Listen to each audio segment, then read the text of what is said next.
Hello, everybody. So good to see you here this week for another Clown-versation. I can't believe it's Friday again. Yes, it is. Good morning, everybody. Jump into the chat and say hi. Yay, GR says. Who are you, GR? So, hello out there in television land. Oh, it's Golan. Hi, Golan. And Mike, our biggest fan from Salem, Oregon, just up the road. Hi, Mike. How's it going today? So today, folks, I'm talking with the amazing Amrita Dhaliwal all the way from LA, and it's going to be such a cool conversation. I'm so excited to have it here, and I'm so excited to have you all here. So welcome, and don't go away. It's just a conversation with a fellow clown. It's not very serious, we're clowning around. It's really just a clown-versation.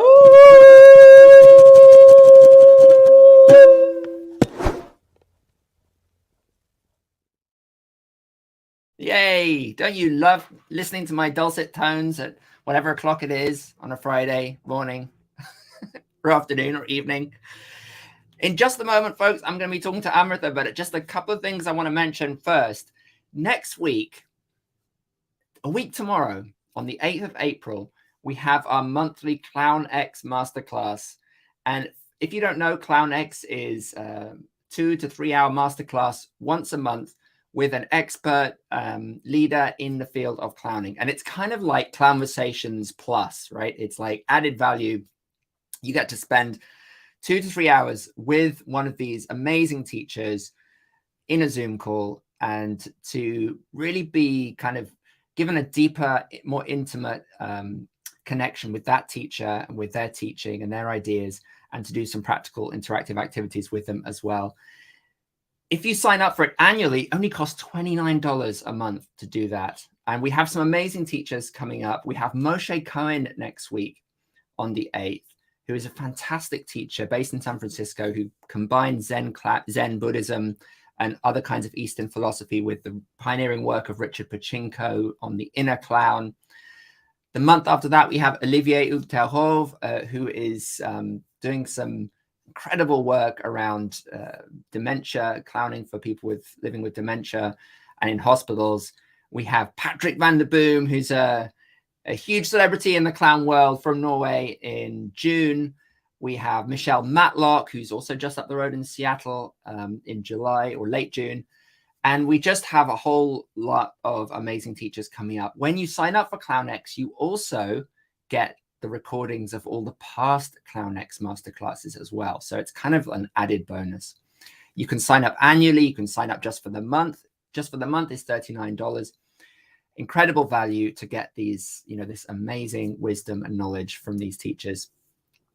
The second thing I want to mention is that I now have a Patreon account, which allows you, if you are a supporter of Clown-versations, to really express that support and acknowledge what the value you're getting out of Clown-versations is. So if you feel like you're tuning in from time to time and really enjoying these Clown-versations, and you want it to continue, and you want it to be a free service for everybody all around the world, and you also really want to support the mission of Clown Spirit, right, which is to unleash as many clowns into the world as possible and to bring that lightness, joy, and connection to people's lives through the power of clowning, then this is an opportunity for you to really support what we're doing here. If you go to this website here, the patreon.com/clownspirit, you'll see that there are actually 3 levels that you can support at, depending on your desire and your means, right?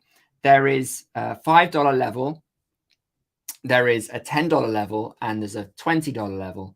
And the $5 level is if you're a Clown-versation supporter. The $10 level is if you're a super fan, and the $20 is if you're a Clown-versation champion, right? And if you join as a champion, I'm going to throw in a free t-shirt, a Clown Spirit t-shirt. I'm going to send that off to you. There's some other kind of bonuses and free stuff at the different levels, which you'll see if you go to that address, the Patreon, which is kind of like going along the screen very slowly right here as we speak. Patreon.com/clownspirit. There we go. Another one appears over here. if you want to just give a one-off donation, that would be also amazing. And you can do that with the paypal.me/clownversations link, which is coming across here. It's going to stay up there as well, just to remind you. So I would be so grateful for any contributions you can make to the Clownversations to keep it going. Now, folks, if you haven't already, please jump into the chat and say hi. Let us know where you are today, what the weather's like, and what's going on in your clown world. We'd love to know. And if you have questions or comments at any point during this conversation with Amrita, please jump into the chat and join in.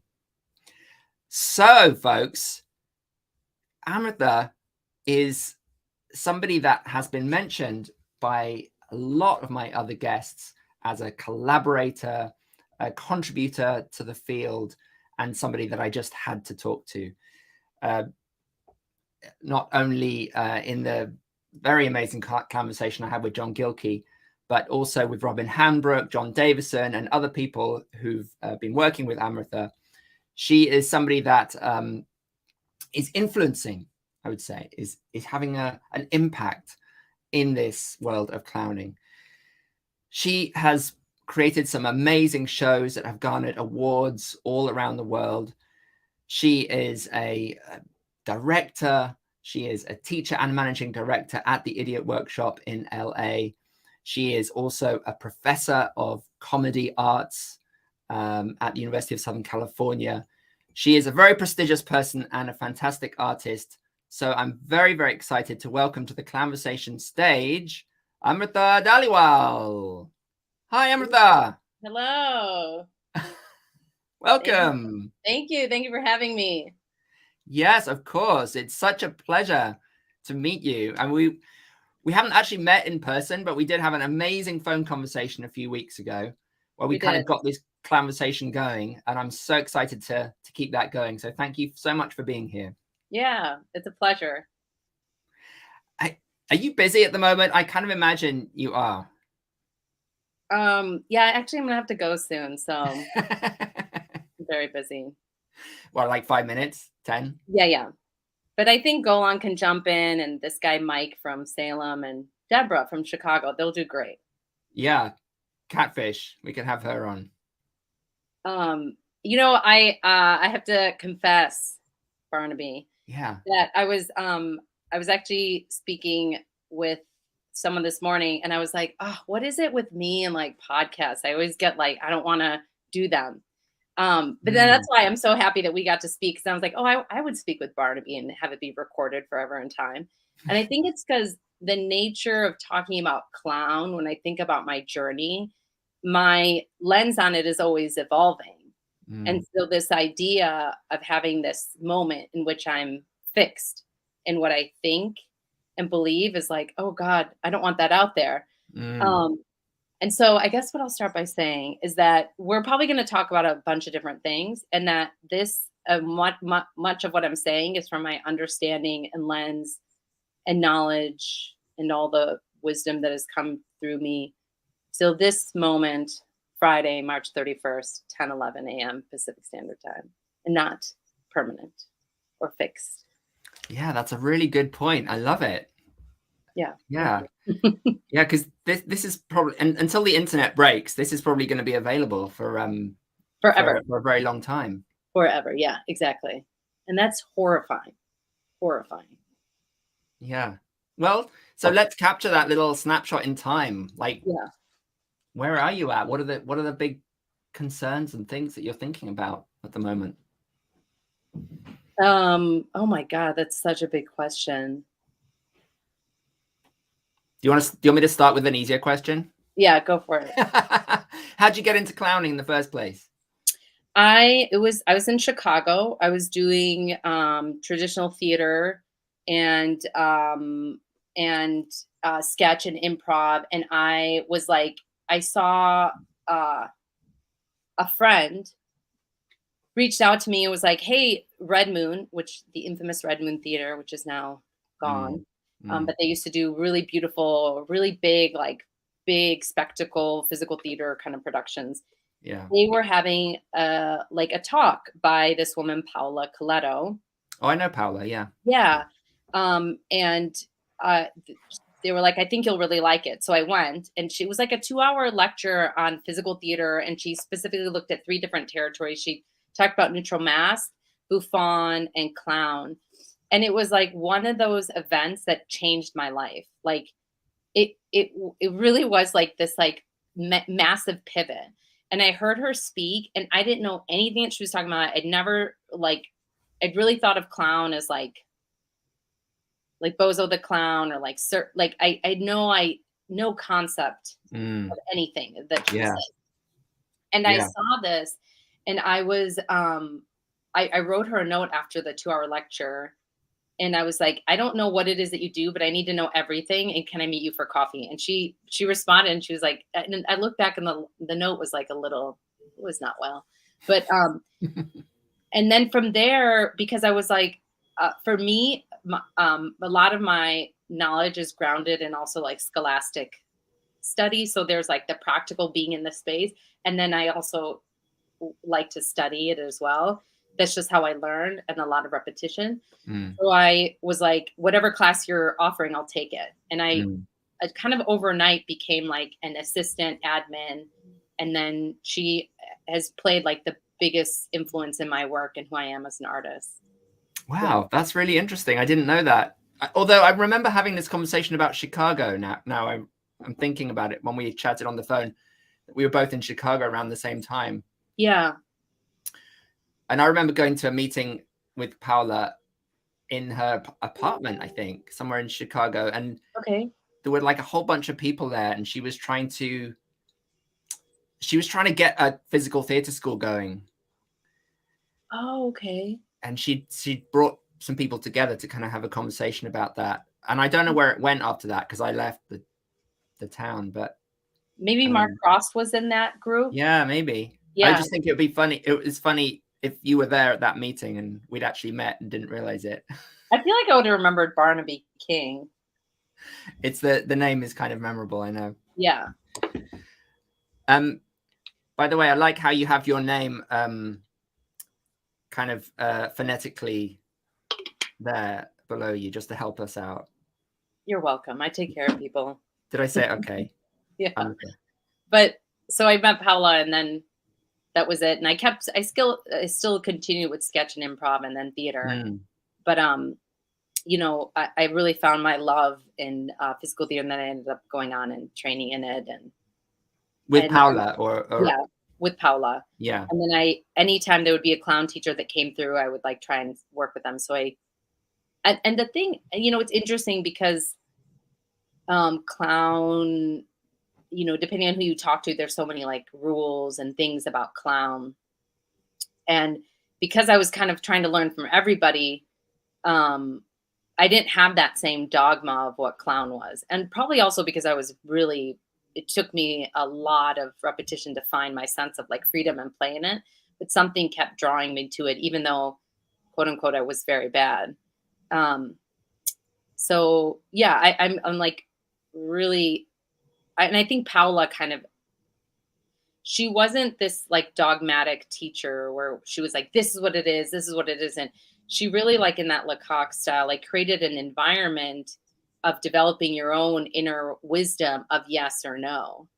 So I feel like that really carried me, and that's really helped me in terms of the work in equity, because you have to not have such a tight grasp and sacredness so that you are willing to change so that the work is more inclusive, so that we are bringing all voices to it. So I really attribute that to Paula and how she originally trained me. That's interesting. So you were talking about change. And when we talk about change, there's this micro change, and then there's this kind of macro change, right? It's sort of like change on this big, like, which are you talking about? Are you talking about like change, day-to-day change, or change in how performance looks now? Or are you talking about sort of societal change over time? So look, clown is representative of a time and a culture and a people, right? So it's right now. So inevitably, when I talk about change, when I talk about, to be specific, medium of clown as we know it, the teachers, the people that are successful in it, and by success, I mean they actually get paid. There's power, right? It's dominated by mostly cisgendered, heterosexual white men. So when I say change, I mean, like, can we create pedagogy and spaces that can hold and uplift and different voices? And so that change is tiny. It happens tiny with tiny steps. It happens with small movements, every day, consistent effort. And then over the long run, over time, then we see the needle move. So it's both, right? And there's probably something in there that I'm not mentioning as well. But yeah, that's a change that I'm dedicated to see and probably invested in seeing. Yeah. So what is happening, would you say, in, both in LA in general, but in the specific world of clown and the idiot workshop, perhaps? Like, where are you seeing that change occurring? And if so, what is propelling that change? What is working as a strategy to propel that change?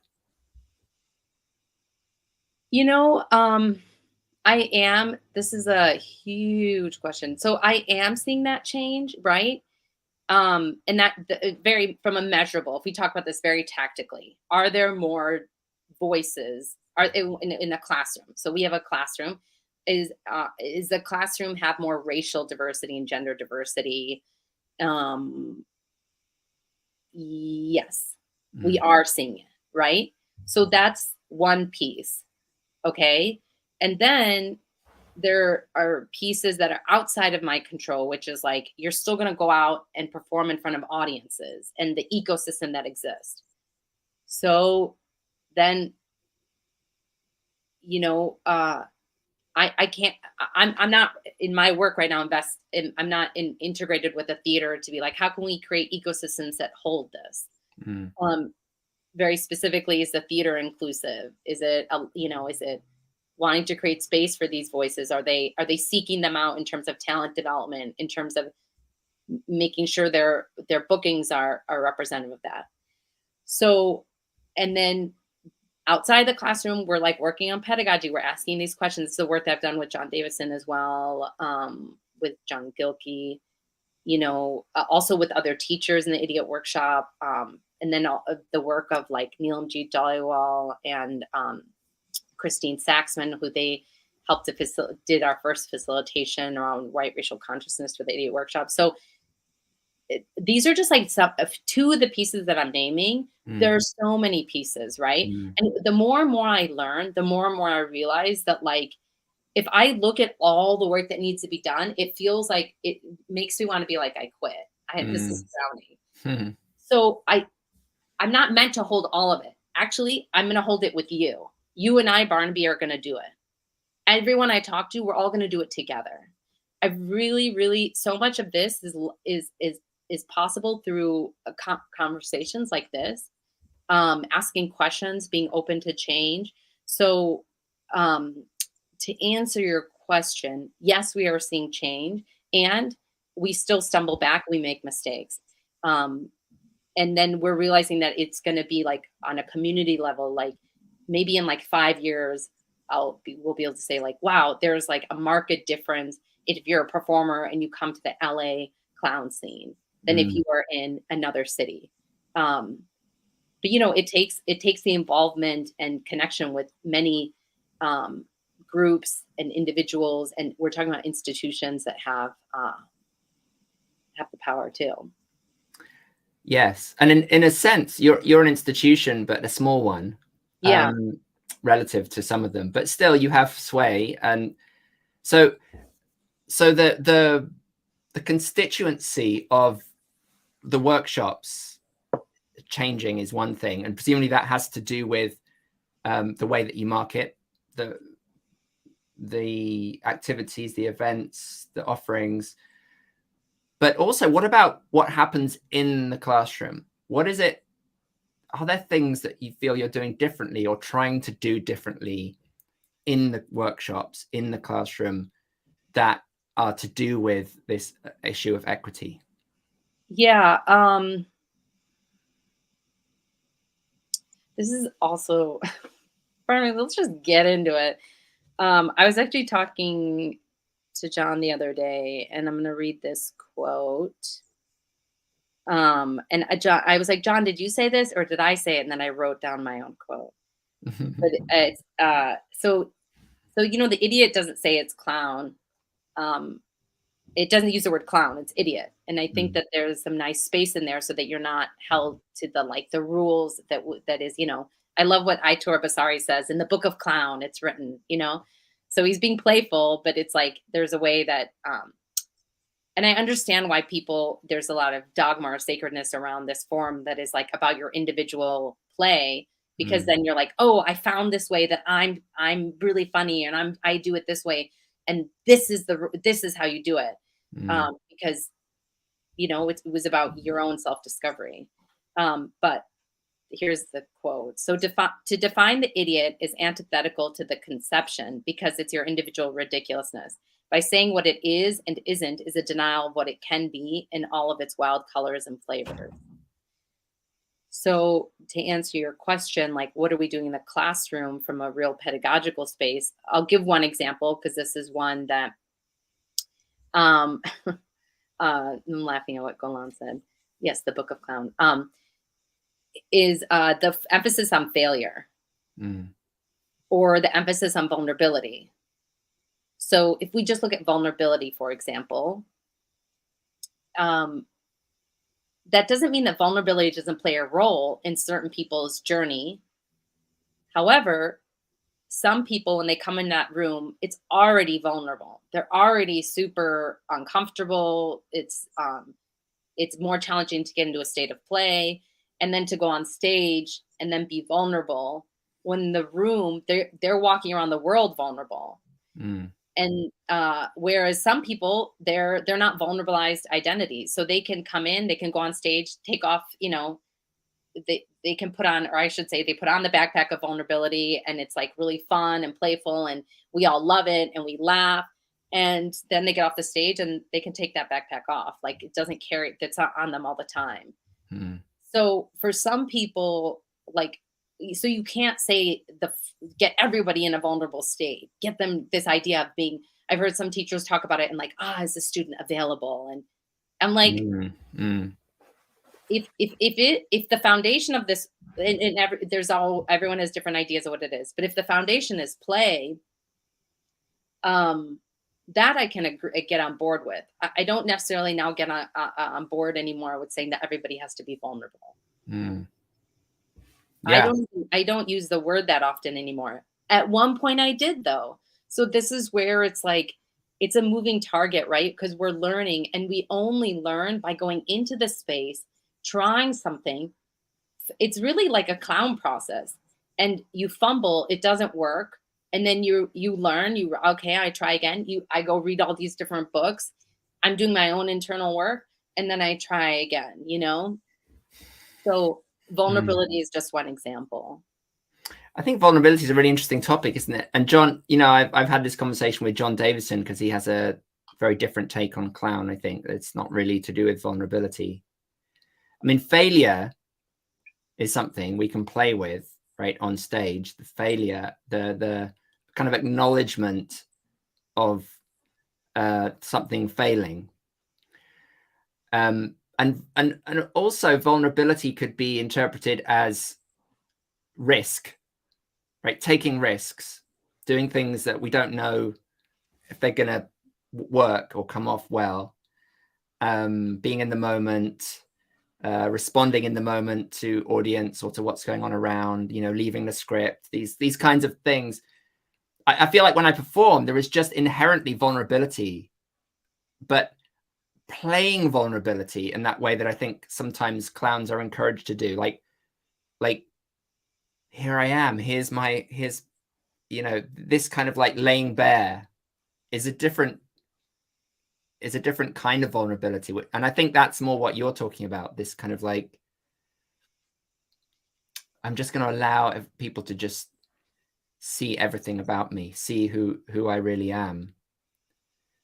Does that make sense? Because there is innately vulnerability when we get on stage. You can't really, unless you've been doing it for years and years and years, and you're just like so confident that you can make people laugh or entertain, that you don't feel anything.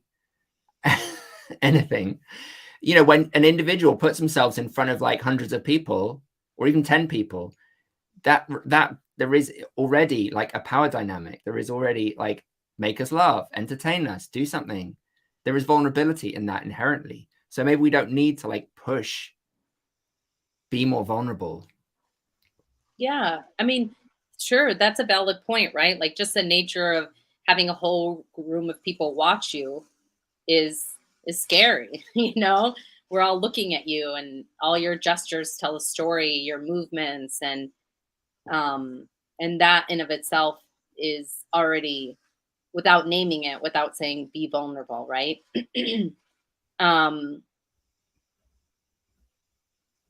Yeah, I'm thinking about what you said, that when you walk on stage, you feel for yourself, you feel, I feel vulnerable.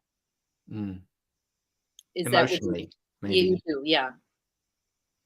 So bringing that conversation back to the issue of diversity and whiteness or non-whiteness, or patriarchy or non-patriarchy, where does that type of vulnerability become a problem? Well, you know, if I root this in one thing I will agree with, is that there is a state of play, you know, and if you can have your play with you, so that you can start, you know, if it depends on where this gets tricky, right? Because for some folks, like the conversation around clown is like your inner child, or it's like how you were. I've heard some people say it's like before you felt, it's like all this stuff, like before you felt shame.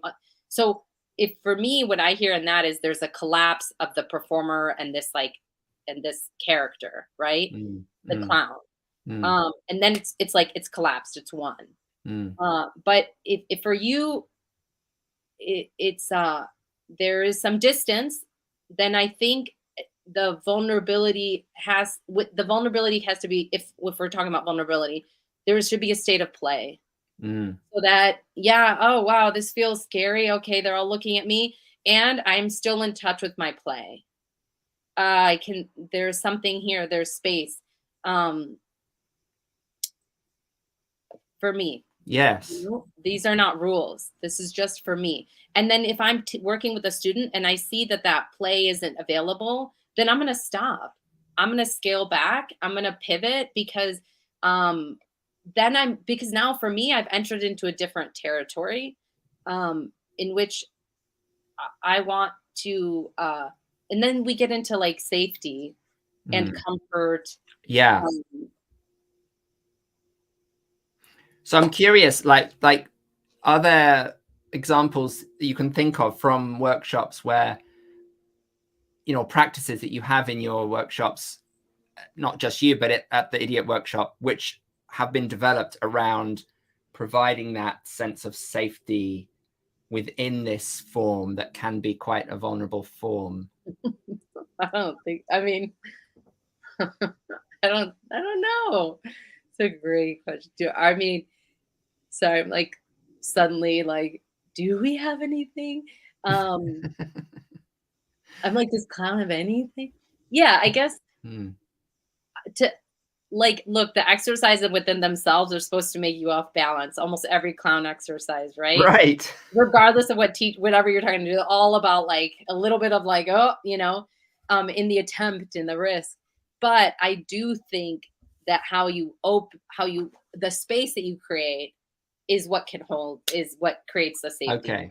You know, so like how we begin, how we end, how we leave people, you know, that is key, right? So, you know, also like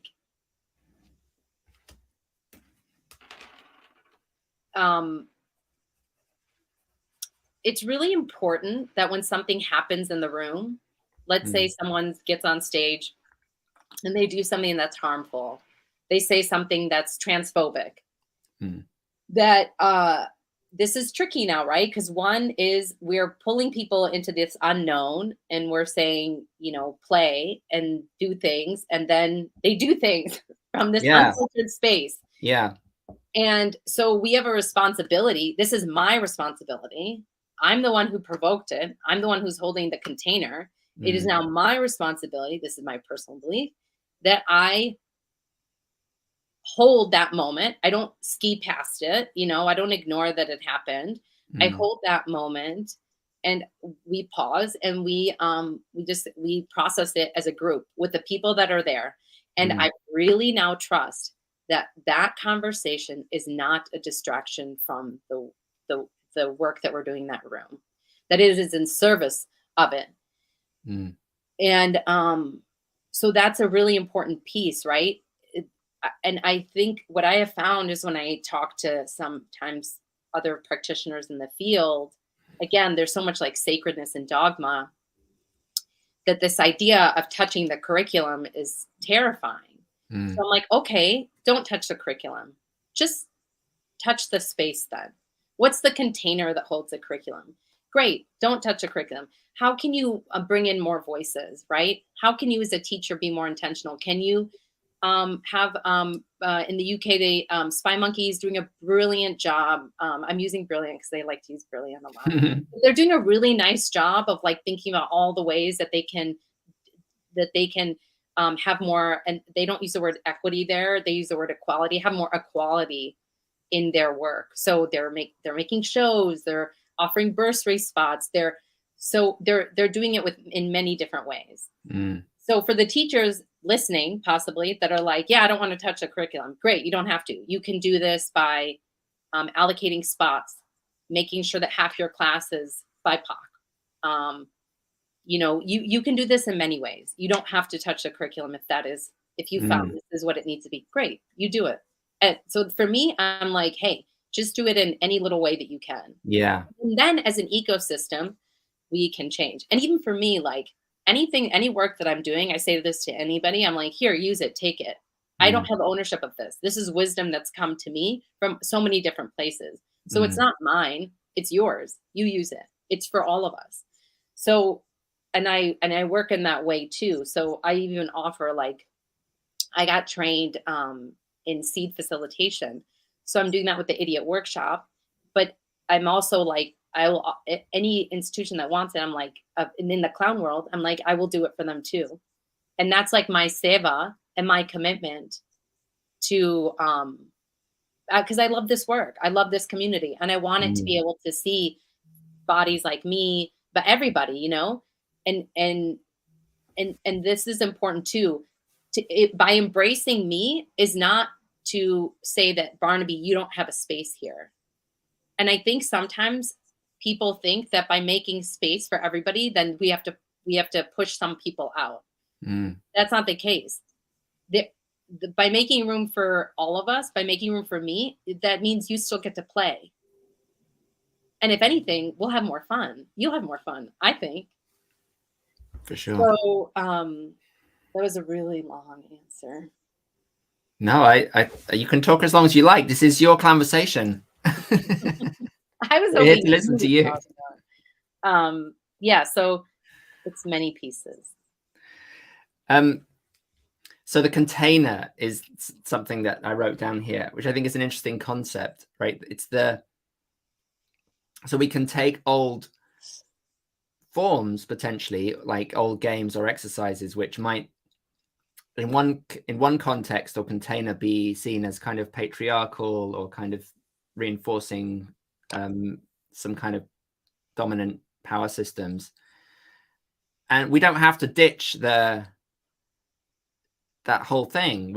But sometimes we can place it in a new container or context where it becomes something else, or it becomes positive, maybe because of the conversation, as you said, that we're having before and after it, the way it's set up. it sort of reminds me a bit of I translated this book by Hernan Genet, who's a Spanish, well, actually from Argentina originally, but he lives in Spain. Wonderful clown teacher, and he talks about, how he embodies this Monsieur Loyal. What is the name of the person? Hernan Genet. Hernan Genet. Genet. So his first name is Hernan, Hernan, and the second name Gene. And the book is called Dramaturgy of Clown, or Clown Dramaturgy. I translated it, and I've got copies here, actually. I can show you in a sec. But, he talks about how, he does embody this kind of maybe quite authoritarian persona in teaching, but he actually sets it up with his students beforehand and says, this is what I'm going to be doing. I'm going to be enroll. This is going to be a kind of a enroll situation. It's not me. It's the clown teacher embodying this role that is there in order to bring something specific out of you as a clown. And I thought that was interesting because, I think a lot of clown teachers just jump into that role. Yeah. And some students will read that and understand what's going on. And others might just feel completely oppressed or like, do you know what I mean? That there's like, oh, is this real versus is this a performance? Yeah. That's a really good point. I see that too. And even in my journey of, I'm both like, for me, like I'm always in the trenches of a student. Like I was raised in the Sikh faith. So like Sikh means student, like I'm always learning. So I'm always taking classes. And then also from a teaching perspective, I come from like a long lineage of teaching on my mom's side. And also a level of like activism of like my great grandfather like gave up all of his worldly belongings and traveled village to village in northern Punjab. This on my mom's side. And he on the value of educating girls, and girls are just as equal to the boys, and giving them economic opportunities so that they weren't like their survival didn't hinge on a man to be married. So this, for me, when you say like to name like this, that Hernan says, hey, I'm going to play this role. He's also like, he's also, without naming it, he's naming that I have this role of power in the room as the authoritarian. And I'm here teaching, I'm going to give you something, but sometimes I'm going to put on this mask, this fit with this way. But I'm playing. Yes. So I don't hear him using the word power dynamic, but in a way he's like disarming himself. He's saying, so that's beautiful. And I think that is a great way to change the container. It's, I love that. I'm gonna probably now check out that book, and now I'll reference it and I'll say, this is one way this person does it here, and it's effective. So I have a sort of follow-on question, which is to do with we haven't really talked about your performing yet, and I really want to talk about you as a performer, and not just as the teacher, right? So as the artist, and I wish I'd seen some of your shows so I could kind of talk more knowledgeably. But I'm curious how these issues are present for you, that as an artist and creator as well. Is it something, the issue of, I'm talking of the equity, diversity issue, is it something that you're actively trying to communicate and deal with in your work, or do you try not to in your work? Well, it's always present, right? So it's not even for me like a thing it's just always, it's operating. I mean, it's gender, it's always operating. So of course it's always there. But I mean, if I can rephrase, are you asking, do I play with that subject matter head on? I suppose, yeah. It naturally, like this last show that I did, Driving Around, there is a more of a play with like you know, we're in this world of like kind of, so yes, I do like play with it, but through game in the sense of driving around, of, you know, how we're like really like ultimately, if we want to change the ecosystem, we have to kind of, there has to be a lot more holding the pace of change, and expanding our time horizon. But I think what we do is, hey, someone's, this is where they are. They're never going to move, so they're out.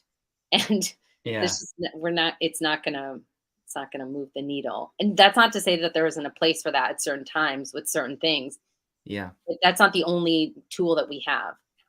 There was something earlier I wanted to say, that I do think if you're a student and you're in a space and you are not being held and it is harmful, get out. Like, get out. If you're, I've seen this, I've heard this a lot. The clown is apolitical. Well, fuck, a lot of folks of color then should get out, because by nature of them walking on stage and them speaking, they might say, you know, it's going to be read as political. It's going to it's a different. And so as soon as there are some things that now I hear, I can't, I'm not going to. So I do think that I'm speaking very like I think for people listening and they're learning from different teachers, when the teacher says something, then on some spidey sense, your gut is like, huh? You don't need to learn from them anymore. They're not going to fully see you. Get out. It's not for you. And also the dogma around clown is so silly, because like when you look around the history, there's so many examples of something that is exactly what they said it isn't, whatever said teacher. And the other thing I'll say is, one of the things I'm working on right now is like the history of Buffon. And so far, it's like, I think actually there were clown acts that were actually Buffon that we called clown. And then somewhere in the 60s in Lecoq and whatever, they split it off and they said, this one's clown, this one's Buffon. So it pushed clown into a more saccharine place. And it left, you know, Buffon to be the, you know, the quote unquote darker clown, more satirical. And I've been asking and trying to get research, like from everything that I'm reading, the story of like Buffons is made up. Yeah. You mean the Gaulier sort of myth about the swamps and like it's made up. Yeah. And here we are in a classroom and the teacher's like telling us this thing. And so it comes from this, and we put on the full body mask, and it's rooted in the mass journey and all of this and all of this. And we're all like, yes, yes. And it's made up. Well, it's okay if we admit it's made up, right? Like some, you know, there are some churches where they sort of admit that the Bible is mostly made up.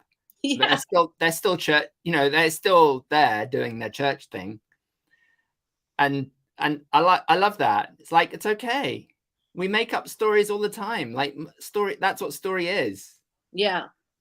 And so then we should be willing to bend, like we don't have to be so attached to the body shaping of Buffon, you know, all this stuff. Right. And like, so for me, I'm just like, let's just ask questions, y'all. Like, look at this thing that you're holding so sacred. Yeah, you know, our art form has work to do, and we're very tiny. And if you are in the space and it doesn't hold you, like find the teacher that does, and find affinity with other people. Like, don't stay in it. It's not good for you. It'll be harmful. That's great. That's great. Thank you for saying that. Yeah. I'd love to know more about the last show. Were you in Edinburgh last summer? Yeah. Could you give us a little sort of this short pocket version of the show, what it's about and how'd it go? I'm like, do I have I'm going to read you what my little, I mean, it's essentially I play an old man and I'm like, I did it at, Lucy Hopkins and Bob Slayer do the Blenda Gardens, formerly Heroes. And they are really, really generous, beautiful. Like when I went to Edinburgh, to be honest, I'm like, Edinburgh is like a shit show.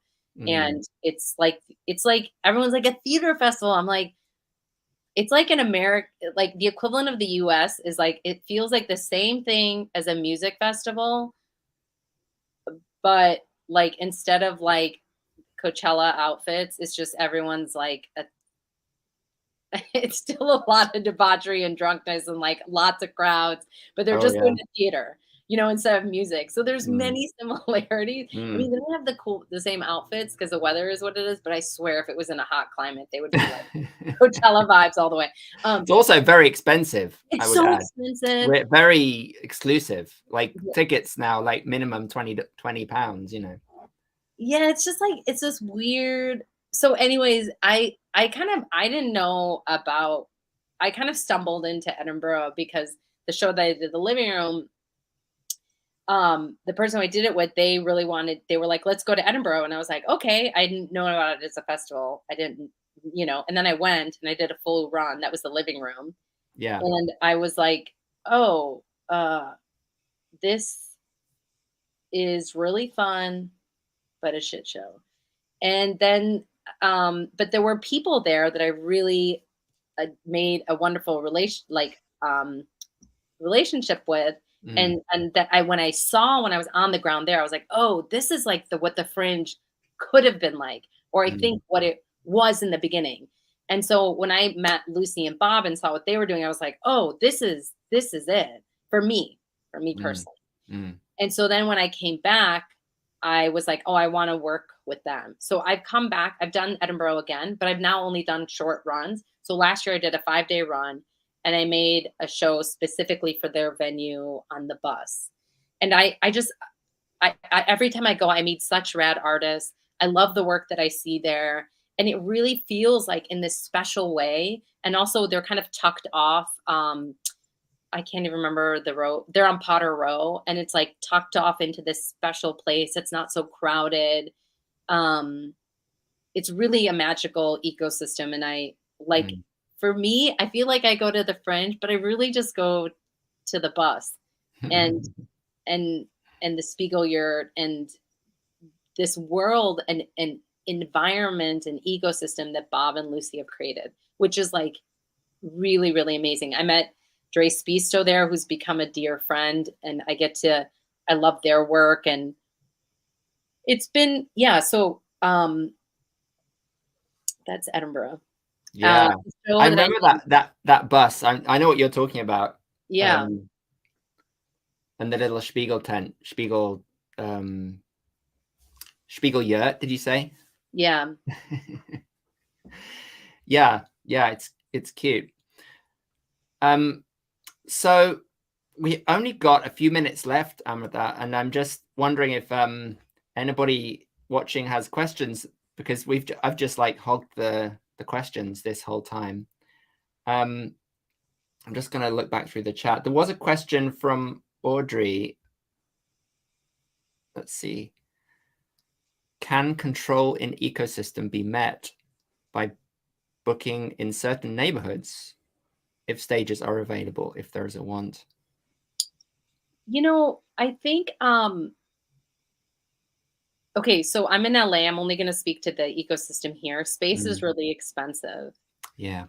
So like, can control in an ecosystem. Oh, I think we were talking about earlier about like how theaters could be also more inclusive in the work that they do. Yeah, I think, booking different neighborhoods is a part of it, right? In LA in particular, there's only a few theaters that are like really cultivating a space for like devising and clown. Yeah. A lot of people, because they see it as comedy, they're like, oh, put it in a stand-up space that is like a tiny platform with a mic. and not great lighting. And it's like, well, I guess, but if you view the clown as this more theatrical and it comes from the theater, etc., then we need a proper theater stage. And so for me, the ideal space is a bit of a black box, like, and that there's some intimacy with the audience, and that the clown isn't so far away or so elevated and from a distance. So, or the clown work, I should say. So yeah, how many of those spaces exist in LA that are also like, yeah, we want to let you, we have space in our calendar to book this.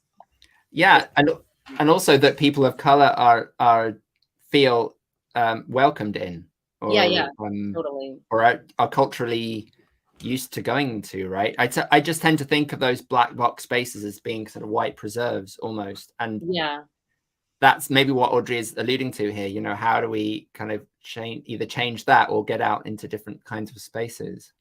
Yeah. I think it would probably also be like offering classes in those spaces. And then there's a student body that's creating.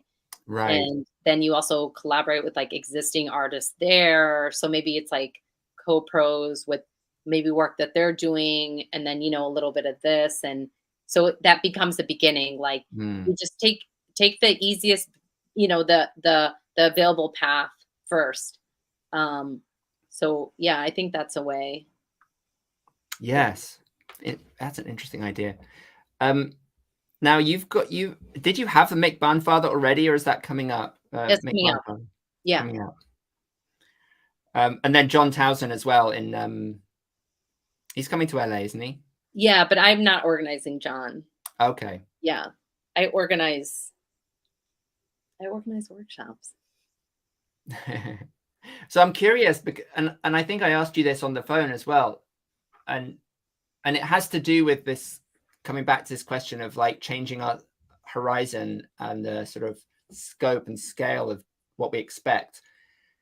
But, I've definitely experienced as a teacher being more in demand in places where I am kind of the other, or I'm sort of exotic or put on a pedestal because of my nationality, ethnicity, gender, I don't know, all these things, and sort of feeling like wanted and oh, there's work there, people want me, like in South America, for example, but then also feeling this overtone of like colonialism, cultural sort of oppression, and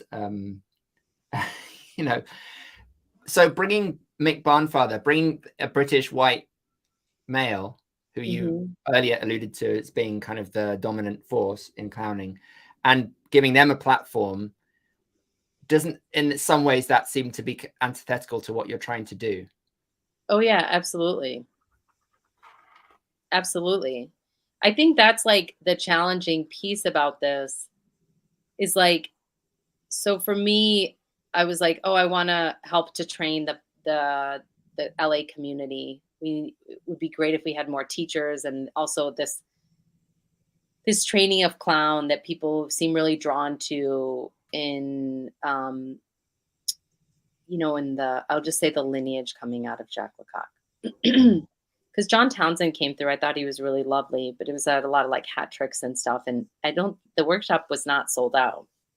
Or maybe it was, but then like attendance was really low. So like the thing, and it's interesting, I kind of wrestled with that. And so I reached out to a few folks like asking, and I asked Mick as well, like, what is their lens on race? Like, where are they on their gender work? Like, what is it? And so,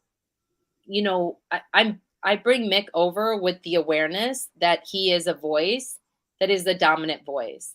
So I can't deny that. And then I'm using my labor to do that. And because I'm doing it, then I'm for that workshop, I'll definitely be taking it. And also I hold the workshop and I hold space for BIPOC students. And the exchanges also with Mick is that like, I don't take a fee. The fee that I would take, I use that towards DEI scholarships. So if folks are like on the fence, I'm like, well, what if you were given funding to be in the space? So, and it's probably still flawed. It is maybe in 2 years, I would say I'm no longer even going to organize that, because I might see that, this is a step I'm taking today. And then it could be, I'm going to learn what it is when it happens. Right. So, and it is important to say that it's not that, like, now Mick or John or any of the Johns, that they can't teach anymore. No. In fact, wouldn't it be great if we bring them calling them in gently to do their work around their identity, so that they, as practitioners have all this world experience, that they are now actually allies and cheerleaders for changing it. So, where does an old white guy start on these ideas? Oh, sorry. I saw a new question. So, yeah, I think to answer that question, Barnaby, is, it's messy. But so where I approach it is from how it's facilitated in the room, how it's put together. And then,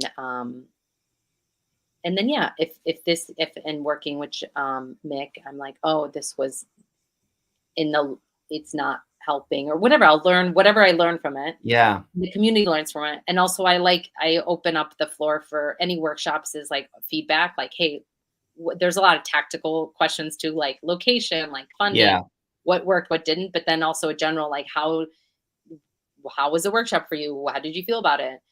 And, the other person I'm organizing is Emmanuel Delpech, out of Philly with Pig Iron, and she's going to do physical theater, because I'm like, I think we need more devising tools. Yeah.